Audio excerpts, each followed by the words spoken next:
গোবর্ধন ধারণ তাহলে এইসব লীলা তার আগেই হয়েছে। অবশ্যই আমাদের বয়সে তার বয়স একটু বেশি হয়, 7 বছরে হয়তো 12 বছর এরকম আর কি, এরকম বয়সের তফাৎ আছে মানুষের চেয়ে। যাই হোক, তথাপি 11 বছর 12 বছর কি, যদি আমাদের 12 বছর মানে কৃষ্ণের 7 বছর, এরকম একটা সময়ের ইয়ে আছে। যাই হোক, কিন্তু তিনি তো করেছিলেন, তো তিনি কালীয় নাগ দমন করলেন ইত্যাদি ইত্যাদি। তো তাহলে ভগবান এরকম লীলা করলেন কেন, আমাদের যেন বিশ্বাস হয়। তেমনি আজকে ভগবানের পার্শ্বদগণ লীলা করলেন। কি লীলা করলেন? এই যে শুনুন, দুজনে নাচছেন, গৌর নিত্যানন্দ মিলে নাচছে, না গৌর নিত্যানন্দ না, রঘুনন্দন আর অবিরাম দেশে নাচছেন, এইখানে দুইজন মিলিত হয়ে নাচছেন। এমন সময় চরণজলি নুপুর ফুল আকাই হাঁটেতে যাইয়া, রঘুনন্দনের নুপুর নাকি, যেখানে নুপুর পড়েছিল আর তার নুপুর কুণ্ড নামে বিখ্যাত। বরডাঙ্গা স্থানে রঘুনন্দনের মহিমা প্রকাশ হলো। মহাপ্রভু রঘুনন্দনের সংকীর্তন যজ্ঞের অধিবাসে মালা চন্দন প্রদানের এবং যজ্ঞ শেষে পূর্ণাহতি দধি হরিদ্রা ভাণ্ড ভঞ্জনের অধিকার দেন। শ্রী রবীন্দ্রনাথ ঠাকুর শ্রাবণী শুক্লা চতুর্থ দিন অন্তরিত হন। তার উপযুক্ত পুত্র ঠাকুর কানাই পিতার যথিত মহোৎসব করেন।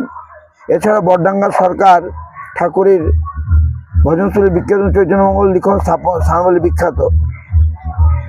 সরকার ঠাকুরের ভজনস্থলী মানে নরহরি সরকার গেলাম, তারও ভজনস্থলী ছিল এটা, যেখানে উপরে ছোট্ট মন্দিরটা, ওইটা তার ভজনস্থলী নরহরি সরকারের।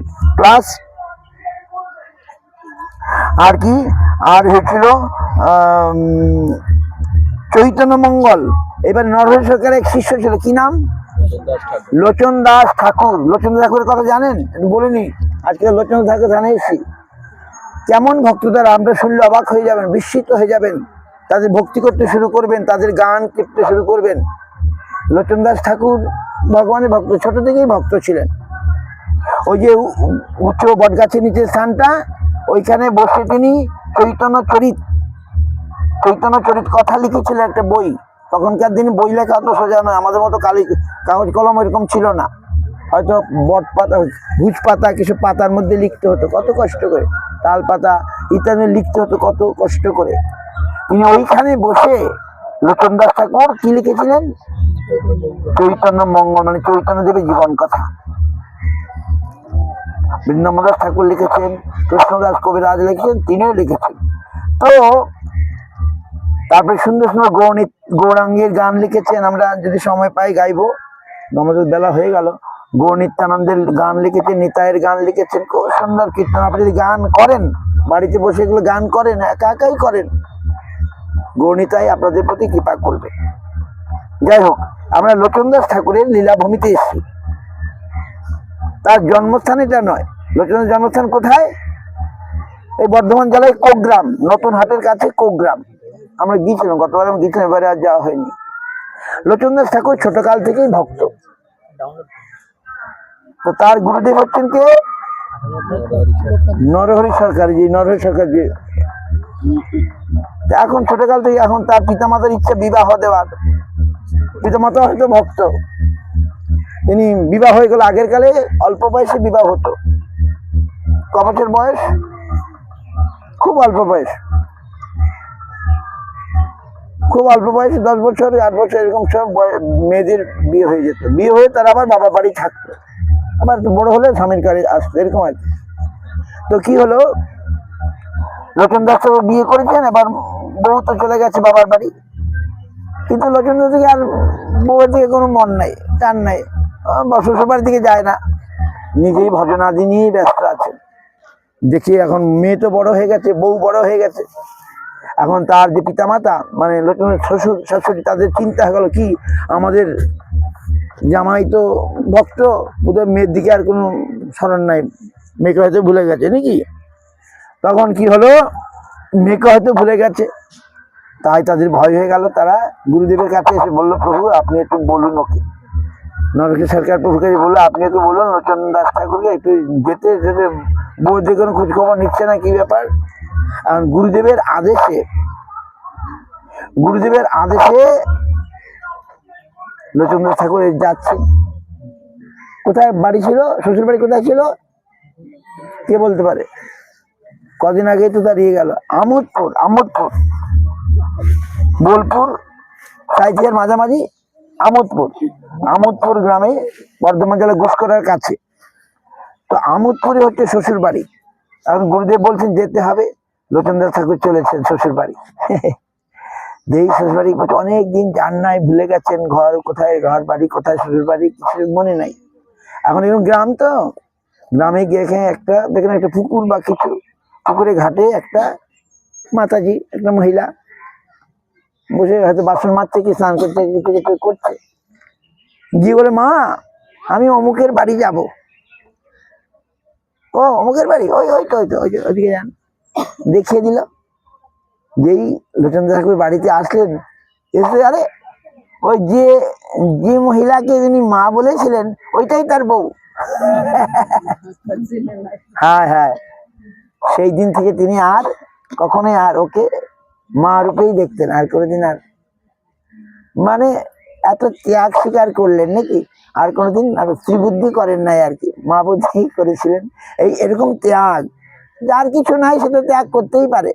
আমার যেমন কিছু নাই, চাকরি বাকরি পাই নাই, সাধু হয়ে গেছে। আর যার সুন্দর বউ নাই, সে তো নাই, বউ নাই যখন আর কি করবো, বউ ছাড়াই জীবন কাটিয়ে দেবো।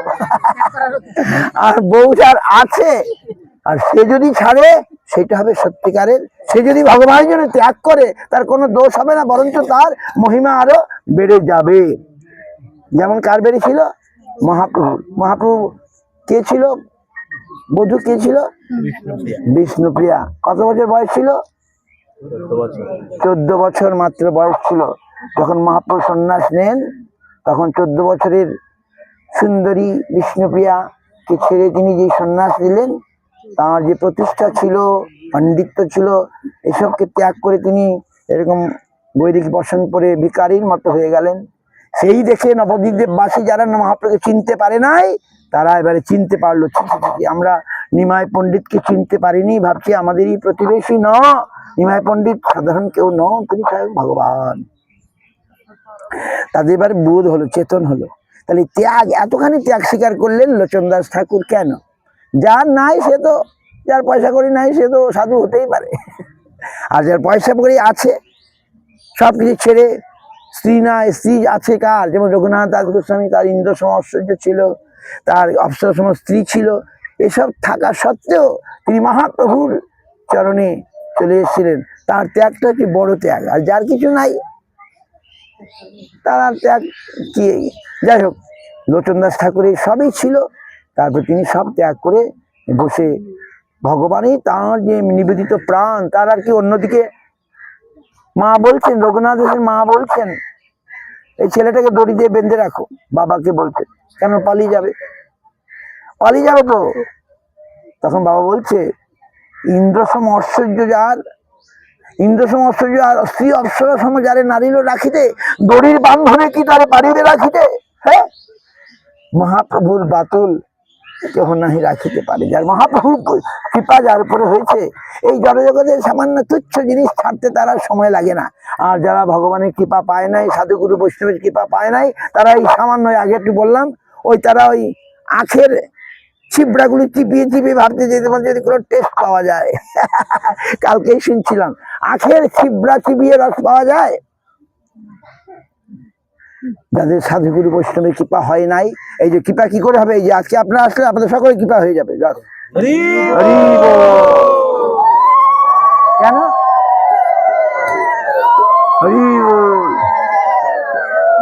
কেন কৃপা হবে? আপনারা অভিরাম দাস ঠাকুরের চরণ ধুলি, আজ কি নাম, রঘুনন্দন ঠাকুরের চরণ ধুলি, আজ নরহরি সরকার ঠাকুরের চরণ ধুলি আজ আপনারা পেয়ে যাচ্ছেন। এখানে পাচ্ছেন কিনা? হয়তো গৌর নিত্যানন্দ এসে এইসব নৃত্য করেছেন, তার ভক্তের স্থানে কি তিনি আসবেন না? তারাও এসছে, বুঝতে পারছেন? এই স্থানে আমরা এসে কি পাবো? বলে শুকনো জায়গা, নোংরা, কি সব পাথর ফুটছে, কাটা ফুটছে না, ওর মধ্যে ধুলাটা আছে, এই ধুলাটাই কাজ হবে। ধুলাটা পেলে কি হবে? বলো, ধুলা পেলে কি হবে? বলে কৃষ্ণ পদে বশীকরণ হয়ে যাবে। ভাগবত পাঠ করে না, তারা বলেন, যদি আমরা বৃন্দাবনের ধুলা একবার শরীরে মাখি, তাহলে কৃষ্ণ চরণে কি হবে? বশীকরণ। বশীকরণ বোঝেন তো? কৃষ্ণ চরণে বশীকরণ হয়ে যায়। আমাদের মনটা কৃষ্ণে এখন যাচ্ছে না, আমাদের মন এখন মহাপ্রভুতে যাচ্ছে না, আমাদের মন এখন মহাপ্রভুর ভক্তগণের কথা শুনতে ইচ্ছা করছে না, অন্য কিছু নিয়ে আমরা ব্যস্ত আছি, আছে কি না? এটাই স্বাভাবিক। কিন্তু কোনো ভাগ্যে যদি আমাদের এইভাবে এই বৈষ্ণব পদধূলি লাভ হয়, ভক্ত পদধূলি লাভ হয়, তাহলে কি হয়? গৌর গোবিন্দে আমাদের ভক্তি হয়েও যেতে পারে। সুতরাং এই স্থানে আসার এই হচ্ছে লাভ। আমরা হয়তো মাঠে ঘাটে গিয়ে কোথাও পিকনিক করে ফেলতাম, একটু খেয়ে দিয়ে বাড়িতে যা খাই এরকমই খাওয়ানো হয়ে যেত, তাতে কোনো লাভ হতো না। কিন্তু আজকে এখানে এসে আমরা যদি এই ধুলাটাকে মাথায় মাখতে পারি বা গড়াগড়ি দিতে পারি, তাহলে কি হবে? বা এই জল স্পর্শ করতে পারি, এই পুণ্য জল পুণ্য ধুলি আমরা যদি মাথায় মাখতে পারি, আমরা তাদের চরণে প্রণাম করতে পারি, হয়তো তাদের কৃপায় কোনদিন গৌর নিত্যানন্দ আমাদেরকে কৃপা করতেও পারেন। গৌর নিত্যানন্দ প্রভু কি জয়। যাই হোক, এছাড়া বড়হাজা এখানে চৈতন্য মঙ্গল লিখেছিলেন, আপনারা পড়বেন, চৈতন্য মঙ্গল পাওয়া যায়। মঠে যাবেন, বিভিন্ন মঠে চৈতন্য মঙ্গল পাওয়া যায়। চৈতন্য মঙ্গল সহজভাবে চৈতন্যদেবের কথা, চৈতন্য ভাগবত পড়বেন প্রতিদিন, বৃন্দাবন ঠাকুরের লেখায়, তিনিও বর্ধমান জেলার লোক। কৃষ্ণদাস কবিরাজের চৈতন্য পড়বেন বা শুনবেন, তিনিও বর্ধমান জেলার লোক। বর্ধমান জেলা, আপনারা বর্ধমান জেলার লোক অধিকাংশ নাকি? বর্ধমান জেলা যেমন বর্ধমানে অতি কি বলে সোনা ফলে নাকি? বর্ধমান জেলায় ধান চাল আলু এত মানে সব শস্য ভান্ডার, এটা কোনো মামুলি জিনিস। আর তার উপরে রত্ন ভান্ডার। কি রত্ন? এই যে মহাজনগণ এখানে আবির্ভূত হয়েছেন নাকি, নরহরি সরকার, মুকুন্দ দাস, তারপরে দিয়ে রঘুনন্দন ঠাকুর, তারপরে দিয়ে বৃন্দাবন দাস ঠাকুর, কৃষ্ণদাস কবিরাজ গোস্বামী, আরো কত। কৃষ্ণদাস কবিরাজের স্থান কোথায়? জামটপুর। কি নাম? বরহান নাকি? আমি আগে যাবো, নেক্সট টাইম আমরা যাবো। হ্যাঁ, ওখানে আমাদের যেতে হবে। বৃন্দাবন ঠাকুরের পাঠ হচ্ছে বেনু। আর আর কোথায়? আর আমার মামগাছি। আমরা তো বর্ধমান জেলা মানে রত্নের ভান্ডার, মহারত্ন। রত্ন বলতে সোনা রূপা নয়, এই মহাজনগণ হচ্ছেন পরম রত্ন। তাদের কৃপা যদি আমাদের লাভ হয়, তাহলে অবশ্যই গৌর নিত্যানন্দের কৃপা লাভ হবে।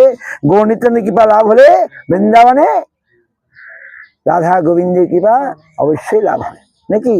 তাহলে আমাদের সময় হচ্ছে, আর বেশি কথা বলার না, একটা কীর্তন করে একটু কিছু খেলাধুলা হবে। আচ্ছা, তাহলে নৃত্য কখন হবে? গেম খেলার পরে আপনি রেস্ট নিয়ে নিন। আচ্ছা আচ্ছা, তারপরে এবারে করতে করতে একবার বেরিয়ে যাবো। ও, আর সময় কিন্তু না ঘড়ি দেখেন। হ্যাঁ প্রসাদ দিয়ে দুটোর সময়। আচ্ছা ঠিক আছে, 1 ঘন্টার মধ্যে আমরা এগুলো এবারে। তাহলে এই মোটামুটি এই স্থানের কথা বলা হয়ে গেল। আচ্ছা, সরকারের অন্তর্নিধি এখানে বড় উৎসব হয়। আর ভূতনাথ শিব মন্দিরও দেখবার মতো। শ্রীখণ্ডে সুলোচন দাসের জন্মভূমি সাধনের দুর্লক্ষ বলা চলে। সংস্কৃত ভাষায় তার স্থানটি আজ সুদৃশ্য। এই হয়ে গেল এই স্থানের মহিমা। আপনারা সকলে এবারে আমাদের কি নাম, প্রভু পরব্রহ্ম দাস প্রভু আপনাদের সঙ্গে কিছু প্রতিযোগিতা করবেন, গীতার শ্লোক প্রতিযোগিতা, তারপরে আর সব খেলাধুলা হবে। আপনারা একটু ফ্রি হয়ে নাকি আপনি বলুন, যা বলছেন। অনেক ধন্যবাদ। কিন্তু গৌর নিত্যানন্দের, আচ্ছা পরে দিয়ে কীর্তন হবে। উনি অনেক সময় দিয়েছেন আমাদেরকে।